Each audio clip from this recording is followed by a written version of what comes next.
Mobile नीचे कर बाबा क्या आपको परेशान किया जा रहा है मोबाइल पीछे लगा है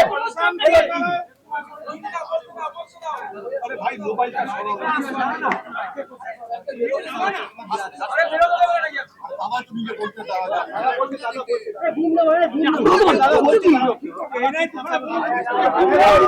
मोबाइल हटा रहे लड़की मोबाइल नीचे कर ए लड़की मोबाइल नीचे कर अरे चुप क्यों कर रहे हो दादा ए भाई मोबाइल अरे कैमरा पीछे कर अरे दादा खेल भाई लड़की मोबाइल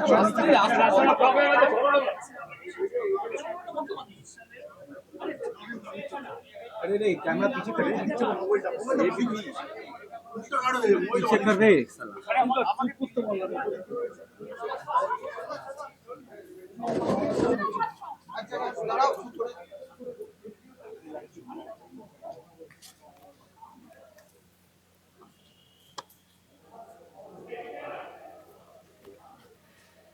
ম্যারাথন জিজ্ঞাসাবাদের পর ইডি দপ্তর থেকে বেরোলেন অভিষেক বন্দ্যোপাধ্যায়। এই মুহূর্তে তিনি সাংবাদিকদের মুখোমুখি হয়েছেন, সেই ছবি আপনারা দেখতে পাচ্ছেন। একেবারে ম্যারাথন জিজ্ঞাসাবাদ সকাল 11টা নাগাদ অভিষেক বন্দ্যোপাধ্যায় তিনি সিজিও কমপ্লেক্সে প্রবেশ করেছিলেন, আর এই মুহূর্তে ঘড়ির কাঁটা ঠিক রাত 10টা ইডি দপ্তর থেকে বেরোলেন অভিষেক বন্দ্যোপাধ্যায়। না করে তাদেরকে কি করে দমানো যায়, তাদের ধমকানো যায়, চমকানো যায়, তাদের ভেঙে ঘুরিয়ে দেওয়া যায়, কার্যত বিরোধী শূন্য করে দেওয়া যায় পশ্চিমবঙ্গকে, সেই চেষ্টাই গত 1 মাস ধরে করা হয়েছে। প্রথম দিকে এসআইআর এর নাম করে উপযুক্ত ভোটারদের ভোটার তালিকা থেকে নাম বাদ দেওয়া, পরবর্তীকালে জোর জবরদস্তি কাউন্টিং ভেন্যু থেকে বল প্রয়োগ করে অন্যান্য দলের রাজনৈতিক কাউন্টিং এজেন্টদের বাদ করে দেওয়া, তারপরে পোস্টপোল ভায়োলেন্সের নামে কি তাণ্ডব লীলা চলেছে আমরা সব জায়গায় দেখেছি।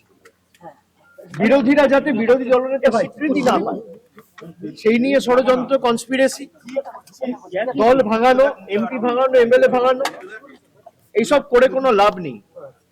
তারা ভেবেছিল যারা এজেন্সির ভয়ে এদিক ওদিক চলে যাচ্ছে মমতা বন্দ্যোপাধ্যায়ের সাথে বা মানুষের স্বার্থকে সামনে রেখে যারা লড়াই করছে, আমরা হয়তো চলে যাব, দমে যাব, মাথা নত করব, আত্মসমর্পণ করব, বিকিয়ে যাব। আমাদের গলা কেটে দিলেও আমরা আত্মসমর্পণ করার লোক না, আমরা লড়াই করার লোক।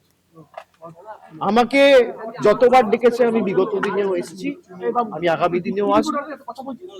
যে কেস নিয়ে আমাকে ডাকা হয়েছে, এই যে মামলা কেস 4 বছর আগে ইসিআইআর রেজিস্টার হয়েছে, সিবিআই এনকোয়ারি শুরু করেছে জুন মাসে 2022 সালে।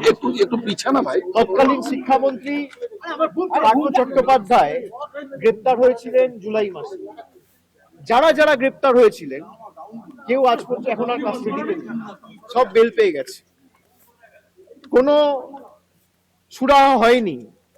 যাদের চাকরি পাওয়ার কথা ছিল, আমরা সকলে চেয়েছিলাম প্রক্রিয়া যত তাড়াতাড়ি সম্ভব হয়ে উপযুক্ত ব্যবস্থা নিয়ে মেধাযুক্তদের তালিকায় কোনোভাবে নাম তুলে যথাযোগ্যভাবে এই চাকরির প্রক্রিয়াটা একদম ট্রান্সপারেন্ট ভাবে করা হোক।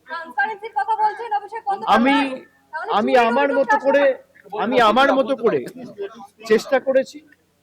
যখন যেখানে আমাকে যা প্রশ্ন করেছে আমি তার উত্তর দিয়েছি, এবং আগামী দিনেও তারা যদি আমাকে ডাকে, আমার যদি কোনো পূর্ব নির্ধারিত কর্মসূচি না থাকে আমি নিশ্চিতভাবে